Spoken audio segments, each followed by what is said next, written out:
नमस्ते दोस्तों। एक बार फिर वेदांग ज्योतिष में मैं डॉक्टर आभा शर्मा आप सबका स्वागत करती हूँ। लोकसभा चुनाव 2024 में होना निश्चित है। भारतीय चुनाव आयोग जल्द ही लोकसभा चुनावों की तिथियों की घोषणा कर देगा। हर 5 वर्ष बाद भारत की जनता अपने प्रिय प्रत्याशी को चुनती है और करीब 550 सीटों के लिए मतदान होता है। हजारों प्रत्याशी एलिजिबल कैंडिडेट्स अपना भाग्य आजमाने के लिए अलग अलग पार्टियों की तरफ से नामांकित होते हैं और फिर अपना चुनाव प्रचार करते हैं। चुनाव प्रचार किसको अपनी तरफ ले जाएगा, किसको जीतकर, किसको मतदान देकर जनता अपना उम्मीदवार एमपी बनाएगी। करीब 552 सीट के लिए इस साल अप्रैल मई में चुनाव होना निश्चित है। अभी भारत में केंद्र में भारतीय जनता पार्टी की सरकार है, जिसके अध्यक्ष मोदी जी प्रधानमंत्री हैं। मोदी जी पिछले 2 बार के चुनावों में जीतकर प्रधानमंत्री बन रहे हैं। पिछले एपिसोड में मैंने आपसे मोदी जी की कुंडली की चर्चा की थी और कहा था कि मोदी जी चुनाव जीतकर फिर से प्रधानमंत्री बनेंगे। क्या यही चीज़ भारतीय जनता पार्टी की कुंडली भी दिखाती है? तो आइए आज चर्चा करते हैं भारतीय जनता पार्टी की कुंडली पर। भारतीय जनता पार्टी की कुंडली 6 अप्रैल 1980 सुबह 11:45 दिल्ली की कुंडली है। यह मिथुन लगन और वृषभ नवांश की कुंडली है। कुंडली में चंद्रमा 6ठे घर में वृश्चिक राशि में है, सूर्य 10वें घर में दिग्बली है मीन राशि में, और लग्नेश बुध बैठे हैं नवम भाव में केतु के साथ युति करते हुए।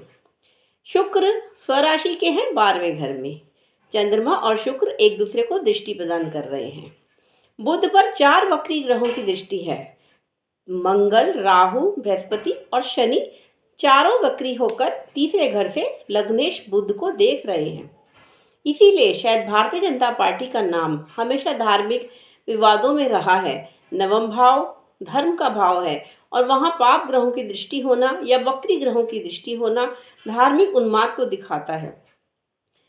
1980 से जब से भारतीय जनता पार्टी सरकार बनाने के लिए आगे आई है, तभी से अलग अलग विवादों में और अलग अलग धार्मिक सम्मेलनों में भारतीय जनता पार्टी की योगदान और भागीदारी रही है।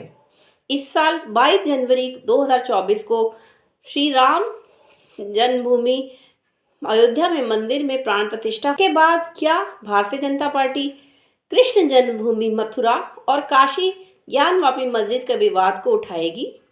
क्या सचमुच धर्म की ये जो होड़ है या धार्मिक उन्माद का सहारा लेकर भारतीय जनता पार्टी क्या फिर से चुनाव जीतकर सरकार बनाएगी? यह इनकी कुंडली स्पष्टता दिखाती है। इनकी कुंडली में अभी दशा चल रही है चंद्रमा में शनि में गुरु की, जो 4 फरवरी से हो जाएगी चंद्रमा में बुध में बुध, और फिर आने वाली प्रत्यंतर दशाएं केतु और शुक्र की ही हैं, जो फिर से इन्हें धर्म से जोड़ रही हैं। और धर्म के भाव नवम भाव में बैठे हुए बुध की अंतर्दशा निश्चित ही भारतीय जनता पार्टी को सरकार बनाने के तो संकेत दे रही है, लेकिन कड़े संघर्ष के बाद, क्योंकि 4 वक्री ग्रहों की दृष्टि और एक अन्य 5वें ग्रह की युति बुध की अंतर्दशा को दिखा रही है कि कई सारे विवादों में भारतीय जनता पार्टी पड़ने वाली है। फरवरी, मार्च और अप्रैल 2024 ये तीनों महीने ही बड़े ही खास होने वाले हैं भारतीय जनता पार्टी के लिए और इस देश के लिए भी, क्योंकि हमारे देश में इन्हीं 3 महीनों में आने वाले 550 उम्मीदवारों का भाग्य निश्चित होना है। तो देखा आपने एक कुंडली कैसे अलग अलग तरह की विवेचना करती है, कई तरह की गणनाएं करती है और नई नई भविष्यवाणियां बनाती है। आज के लिए इतना ही। कल फिर चर्चा करेंगे कांग्रेस, आम आदमी पार्टी और अन्य पार्टियों की कुंडलियों की। धन्यवाद। नमस्कार।